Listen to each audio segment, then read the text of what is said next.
প্রিয় কুষ্টিয়াবাসী, আপনাদেরকে আহ্বান জানাই, আগামীকাল 9 জানুয়ারি রোজ শুক্রবার বাদ জুমা দুপুর 2টার সময় কুষ্টিয়া কেন্দ্রীয় মসজিদ থেকে আমরা রাজপথে নামব। আসসালামু আলাইকুম প্রিয় দেশপ্রেমিক দেশবাসী ও আমার রাজপথের প্রিয় সহযোগীবৃন্দ। আজকে একটি গুরুত্বপূর্ণ বিষয় নিয়ে আপনাদের সামনে উপস্থিত হয়েছি। আমরা সবাই জানি আমাদের প্রিয় ওসমান হাদি ভাই আমাদের মাঝ থেকে চলে গেছেন প্রায় 1 মাস হলো। যিনি ছিলেন ন্যায় ইনসাফের মুখপাত্র, দুর্নীতিবাজ, চাঁদাবাজ এবং ভারতের দাসদের কাছে মূর্তিমান আতঙ্কের নাম, যার কারণেই গত 12ই ডিসেম্বর জুম্মার নামাজের পর দিবালোকে প্রকাশ্যে তাকে গুলি করে হত্যা করা হয়। আজ গুলিবিদ্ধ হওয়ার প্রায় 1 মাস 28 দিন চলছে, কিন্তু এখন পর্যন্ত উল্লেখযোগ্য কোনো অগ্রগতি কিংবা কোনো প্রকৃত আসামিকে আমরা সামনে আনতে দেখি নাই, প্রশ্ন আনতে পারিনি। কোনো একটা অদৃশ্য শক্তি তাদেরকে এসব থেকে বিরত রেখেছে।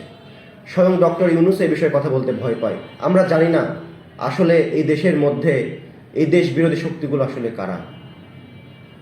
আমরা সুস্পষ্ট বলতে চাই, আমরা দেশের প্রশ্নে জিরো টলারেন্স, সার্বভৌমত্বের প্রশ্নে 1 বিন্দু কাউকে ছাড় দেওয়ার জন্য আমরা প্রস্তুত নই। আমরা জুলাইয়ে মৃত্যুর মুখ থেকে ফিরে এসেছি। আমাদের ভাইরা জীবন দিয়েছে।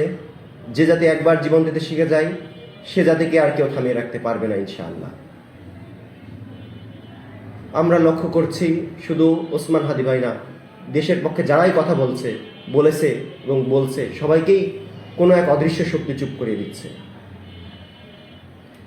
আপনারা ভাবতে পারেন আপনাদের কাছে অনেক কিছু আছে, কিন্তু আমরা আমাদের জীবন, আমাদের ডেডিকেশন নিয়ে মাঠে নামবো ইনশাআল্লাহ। ইনশাআল্লাহ আমরা সফল হব ইনশাআল্লাহ। গতকালও একটি সংবাদ আমরা দেখলাম, স্বেচ্ছাসেবক দলের মোসাব্বির ভাই প্রকাশ্যে তাকে গুলি করা হলো। তিনিও আমাদের একজন জুলাই যোদ্ধা ছিলেন। আসলে কষ্ট লাগে যে যত ভাই বোনের রক্তের উপরে দাঁড়িয়ে আমরা আজকে এই বাংলাদেশ পেলাম। আসলে একটা কথা আছে, সন্তান হারিয়ে মায়েরা কাঁদে আর সেই মায়ের ছেলেদের লাশের উপরে রাজনীতিবিদরা হাসে। সত্যি আজকে তাই দেখতেছি যে যাদের জন্য তারা আজকে এই মুখের হাসি এত হ্যাডাম পেয়েছে, সেটা আজকে তারা অকৃতজ্ঞ। তাদের হারানোর অনেক কিছু আছে, অনেক কিছু হারানোর ভয় আছে, যেজন্য তারা চুপ থাকবে। ইনশাল্লাহ আমাদের হারানোর কিছু নাই। আমাদের জীবনটা আল্লাহর পক্ষ থেকে আমাদের কাছে গনিমত। ইনশাল্লাহ আমরা এই গনিমতের সদ্ব্যবহার করব।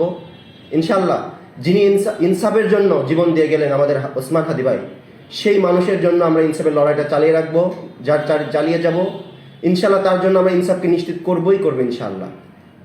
প্রিয় কুষ্টিয়াবাসী, আপনাদেরকে আহ্বান জানাই, আগামীকাল 9 জানুয়ারি রোজ শুক্রবার বাদ জুমা দুপুর 2টার সময় কুষ্টিয়া কেন্দ্রীয় মসজিদ থেকে আমরা রাজপথে নামব।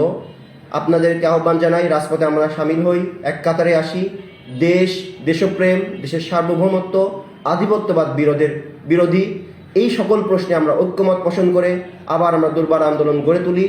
আমরা এ দেশ থেকে যে অশুভ শক্তি আছে সেই অশুভ শক্তিকে বিতরিত করেই ছাড়বো ইনশাআল্লাহ। আসসালামু আলাইকুম রহমতুল্লাহ।